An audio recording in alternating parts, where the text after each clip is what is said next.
Rightio. So there's the first little collection of CDs from Ruddo's incredible collection. What I love about this collection, Ruddo, is that I've got many of these, but I don't have all of them. Right. And I think even you said, oh, you've got that one and I haven't. Yeah, that's right. There's Which always is why something we missing. wanted to put our heads together to make sure we tried to document. And even just this video of showing some of these discs will be a good enough record, you know what I mean, for us to start, you know, the evolution of documenting the history of live music here in Ballarat. Top three acts, I mean, we know that the Beast Suburban were up there in your top three. Who else in the touring area? Coming through Ballarat. Yeah. So I'll tell you, first, when I was about 15, the first concert I went to was in Ballarat at Rocking the Rails up at... So the state government, Pseudo Echo rocked the rails. So a friend and I rode our push bikes up to the Ballarat train station. Yep. And Pseudo Echo went from Geelong on the train where they played to Ballarat and then on to Bendigo because the trains went to all those Can't towns. be done now. That's right. Why V-Line haven't got a service from Geelong to Ballarat? That's right. With the velocities, I don't know. But back then it was. And who else? Was Molly there, pissed with a bottle of vodka? I can't really remember, but yeah, you know, I was only very young. I remember ringing up, you know, Mum and Dad. I was like, oh, they're a bit late. Can I stay another 10 minutes sort of thing? They're like, yeah, sure, stay. So, and just an aside, Rex, my dad played in bands in the 60s in Ballarat, just cover bands. Which ones? They were called Invention. Oh, yeah. And their one big claim to fame was they supported Billy Thorpe and the Aztec at the Coburg Hall at SMB, which is, of course, if we talk to older Ballarat people, there was lots of gigs in the 60s at the Coburg Hall. So a lot of people would remember, especially the Live on Lydiard era, you would go and see bands in the Courthouse Theatre at the very end of Lydiard Street there. Directly over the road, they built this huge trade centre, you know, to train electricians and plumbers. Well, on that site used to be a big hall called the Coburg Hall. And Kim Sumner and some other people who are associated with this group have started posting pictures where it's 50 cents entry to see Billy Thorpe and the Aztecs and a whole lot of other acts. So your dad played... Yeah, supported Billy Thorpe. That was his big, that was it. And then, of course, they had kids and that, you know, had kids young. As Hap Hayward would say, no second gig. That's right. And so Dad's last gig was in 1969 and then had, you know, once we'd all left home and stuff, started playing again in about 1999, 30 years later. So, and he was actually happy to play again because he played with the guys from Blues Incorporated, which was Adrian Lillis and Leon Thacker. Yes. So 30 years later, Dad was friends with them and when he was young. Were they also called the Explosive Mind, but they had to change their name? Ah, maybe. Yeah. Because they were Ballarat's first band to have a hit single. That's right. Blues Incorporated had a cover of The Kids Are All Right by The Who. And it had Adrian and well, Bags Leon found that, and Bags has published a YouTube clip of the vinyl, picture of the vinyl and the audio. Right. Years ago. He did this 10 years ago. Yep. So hi to you, Bags. Hope you're enjoying the show. We're going to move now to a really interesting mix of local acts. So give us a sec and we'll cut to those. Now, Ruds, earlier you talked about Matt Walker and how he was a young 17-year-old and played at the Rat with Broderick Smith. Yep. Well, this is around that era, Matt Walker live at the Rainbow. That's right. I believe this is his first CD. There's Enchi and Andrew Ench and Ash. And Ash is on the drums. And someone's on the violin. Yeah, I don't know. Well, we open up the thing and we might find out. A friend of ours, Bill, his good friend Carol, booked the Rainbow for years. I'm sure there's a thank you to her somewhere in this. Yep. But there's that. Let's have a look at his chops for his disc. Looks like he's got some kind of photo there. All very, very early. Very difficult to put a good image back then on a CD. I think it was technically quite difficult. So there's a Matt Walker. American Rosso. They played at the Bridgie quite a bit as Black Rose, and then they got the Triple J gig and sort of took off. But they played... But Black Rose were a piss-take band, a bit like the Devil's Cabaret, weren't they? Yeah, sort of a bit of Spinal Tap about them. I remember, they had a song called I Drive a Hole, and it's a brown one, That's right. Yes. So, yeah, this is the Echuca Moama Sound Machine CD. And somehow you decided you would buy one. Do you reckon you got a freebie, mate? I wouldn't have paid for that. It was actually my partner Jen's but yeah, I just thought There it was we go, interesting to Jen. put in the collection. Yeah. Rightio. So yeah, they played and they hosted Meredith for a few years as That's well. right, they did too. And of course, they did the Triple J sort of stuff. Now, this one's a classic, the very first debut Waifs CD. Yeah, that's right. It's independent release and it's signed. You can even PO box them. Yep. And write a letter to Let's them. have a look. Ruz got it signed. Yes. Again, I think we mentioned this earlier. Lovely people played all around Donna Australia. and Vicky, I remember. And I don't remember the fella's name because initially it was just those two, Donna and Vicky, and then No, the the guy. guitarist was going out with Donna, I think, or maybe Vicky. But when they first started, it was just the two of them. Oh, okay. Suddenly, then it was three, Right. and then there was the full band. Yeah. Right. But I mix every time they came through the Bridge Mall Inn. I remember Yep. mixing them. There's a couple of recordings that I've put on Yep. YouTube, I reckon. Yep. But that apple is just every time I see that, brings back great memories of Yeah. what Yep. the Waifs brought to the Bridge Mall Inn. Yeah, that's right. And those posters, of course, were in all the share houses around town for for years. Yeah. They're Yep. also a band that played so hard, constantly touring for over 10 years before they got a record deal or any commercial success. Yeah, that's right. They definitely were because they were originally from Western Australia. And so hard to get over here and do Yeah. that gig and do an East Coast tour. Yep. So once again, another part of the contribution that the rap made to the Australian music industry. Yep, for sure. The Lucksmiths, every time the Lucksmiths did a CD launch, they sold 100, easily 100. Yep. I remember Patio saying in Melbourne it's unheard of to sell 100 CDs Yep. at your launch. Yep. And it's every time it was happening with the popular bands of the Rat. Yeah, for sure. Yep, they did really well. The Lucksmith, they were originally from Maryborough, and they played at Ballarat for years and years and years. I think. Well, Tarley's family were from Maryborough, but I think Mark and Marty were from the Sandringham sort of area. Oh, okay. And there's this great Kieran Carroll thing that talks about the Commodore and how their parents, as toddlers, took them to see Marsha Hines and Mondo Rock. Right. Well, we'll post a link to that one too. This was about their second or third album. I think it's the second one. Yeah, the And first one was First Tape, which had a giraffe on it. It was a tape originally. Now I've got Yeah, that and on that CD was the somewhere. recording that I recorded for them, their very first, self-titled LP. Oh, was that at the Bridge Mall Inn live? Or? That was live at the Bridge Mall Inn and also live in the old brewery opposite. SMB.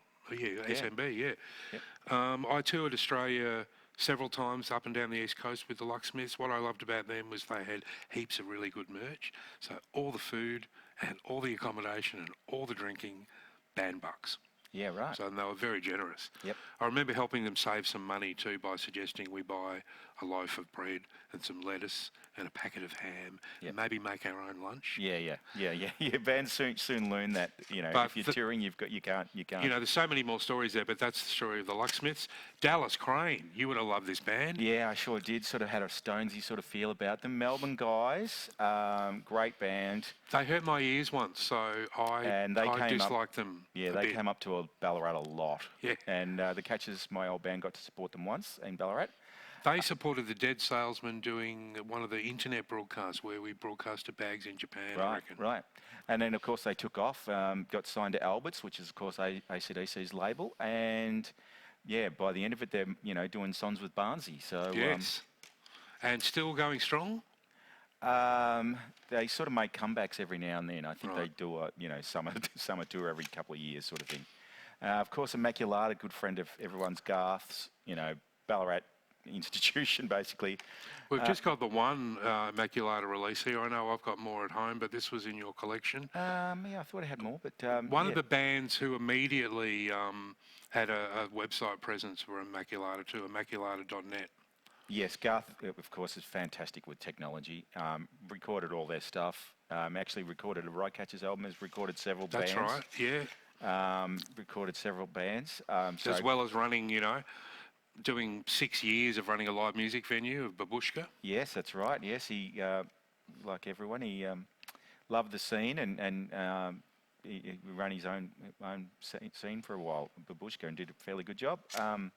Yeah, but really, they have to give points to their most original band, probably. Oh, absolutely. And just before we leave that, there's another half an hour we could talk about with Immaculata and the different lineups. But thank you to Immaculata. Right, 23rd of Elvis. Yeah, so Rock this and Ronnie. is Rock and Ronnie. Ronnie, like me, was a punter originally before he started playing music. And up the front, having a great time like everyone else, watching all the bands for years and years. I actually asked him, so the Rycatchers had a singer called Andrew Moran for a year, and then he left, and we didn't know what to do. And I actually asked Ronnie first if he would join the Rycatchers, because I thought he'd be a great front man. And he goes, I can't sing, man. I went, oh, okay. So we got Earl, and of course, 20 years later, we still had Earl. And about 10 or 15 years later, Ronnie, with Lenny Hyatt and Ash Coates on drums, made 23rd of Elvis, and Ronnie learnt to sing. And he, of course, is a fantastic frontman. Yeah, and nails it. And now he's a new band called Primitive Deserters. Great. And, yeah, he's got great players in that, guys from War and Peanut. Cool. Well, we'll look forward to seeing that. And, yeah, so good on Ronnie, you know, a punter that decided I'll have a go at that as well. Well, speaking of lead singers, Adam Carroll was the lead singer for Wormhole. He had, I mean, around the Mr. Bungle time, this was too. Yeah. He had an awesome effects pedal on his vocals that he would often put pitch shifter and all this different stuff on. This one's a rarity. So it's Pets by Wormhole. Let's see. Yeah, see, very, you know, they chose the cheapest option as far as, you know, the actual printed bit that you know, you could get on the technology was limited. Yep.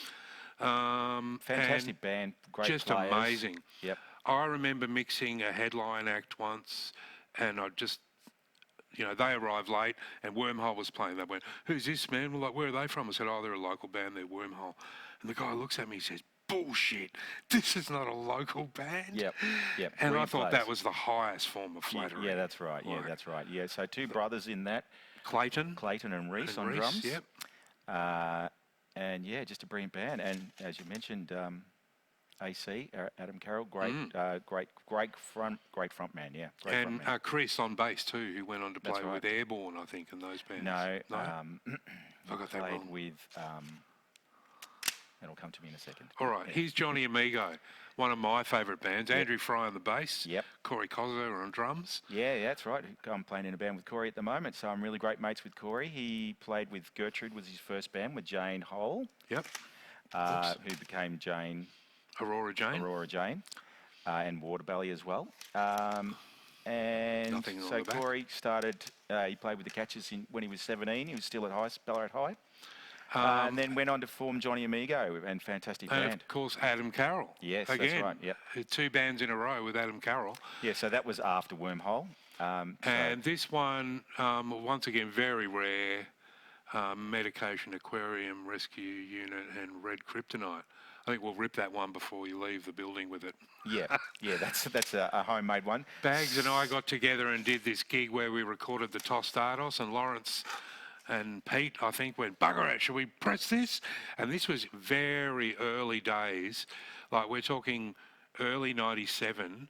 To get a CD press like this was difficult, yes, especially a short run. Yep. So we used CD Your Stuff, who I think were some dudes in Bendigo. I think it was in Ballarat, actually, just up the road. Oh, there you go. But yes, you're right, because when the Catchers made their first record, every band had to have 500 was a minimum. Yeah. So CDs were very rare because it was expensive to do. And you had to buy, to buy a 500 run, you're up for a couple of grand as a band. So it's a lot of money. So when this come along, this idea of getting 100, let's do a live recording and run off 100. And of course they sold straight away, because Boxing Tostados, one of Ballarat's greatest bands. Really fun band. I think the original cassette is arguably better than this one here.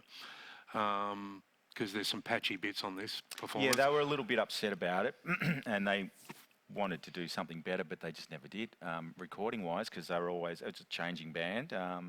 And back in the day, it cost money to go and record and all that sort of stuff. So a lot of these CDs you sort of treasure, because bands didn't, it's not like recording now. Now, here's one with you on it, Ruds. The Rycatchers 10th anniversary gig. Wow. At Corova. You've forgotten about this one, Yeah, haven't that's you? right. I think we made a cover that said "Too Stupid to Quit." 10th anniversary. So 97 to 2007. Yeah, it's a long time. Is that documenting it? Nothing else to show there except Some shots of the band there. Yeah, that's Stuck right. in with Microsoft PowerPoint or something. Yeah, that's right. Yep. Cliffy Davis Good Time Band. Oh, we talked about them earlier, Yeah, didn't we we? did. Yeah, that shouldn't be So never. there's Great band, great another mates. album I of was really theirs. good mates with them. Now, the turnarounds, once again, blew the power at Granary Lane during a banana lounge. We swore we'd never get them again. Well, we talked about how they Brad Shepherd shined them. Fantastic Ballarat band, really one of my favourites. They made a couple of EPs, two EPs, and that was it. And then we go into Matheson, which is still and a couple of the members, I think, of the turnarounds, and as discovered alt country basically. So he went from Aaron, Travis, Damien, Marcus, and Stevie G. Stevie G. There you go. Bless his departed soul. His Yes, dear that's right. departed Yep, soul. that's right. Lovely Stevie G. Not a mean bone in his body. And of course, Special guest vocals by Hap Haywood on there you this go. one. There you go. Yep. Wow. So I think that's definitely the first Matheson one. So they've made several albums, and they of course started Heart of the Rack Records. Aaron Turnarounds and Mark. The Turnarounds. I'm friends with a German band called the Turnarounds, and I troll them by posting pictures and putting music from the Australian Turnarounds. Yeah, right. And they reply in German with question marks. They haven't banned me yet, but this one looks like it's another. That's the first one. The first one, Yeah, right? that's Quite right. a rare one. This one too. Artwork by Steve Nimmo is playing in the band at this stage. Yep. So yeah, Reese on drums from Wormhole. So Look at that tour. They did the Central Club, the Yahoo Bar and Shepherd. That's right. They did that with the Rycatchers. We got Punters, a government National. grant. We got a government grant to tour Victoria, a state government grant to tour Victoria. Yep. And we did a tour with them. We had a great time. Lots of fun. This CD includes multimedia, system requirements, Windows 95 or better, QuickTime. Fantastic. Well, we should stick that in the CD too. Another one from the Turnarounds, Yep. another one from Matheson. These are my horses. Arguably, one of the finest bits of work from Aaron. A very lush, beautiful album. This Yes, one. it is. With great guitar sounds. Yeah, great. Yeah, again, old country. And yeah, this is their last one, I think, Who's in Control. Very powerful six-song. P.S. Great song that used to go for 15 minutes some nights. But yeah, brilliant Ballarat band. I'm sure Rex has got footage of them somewhere. And look them Blowing up. the Power at Granary Lane. Yeah, look them up. One of my favourite Ballarat bands. Absolutely amazing.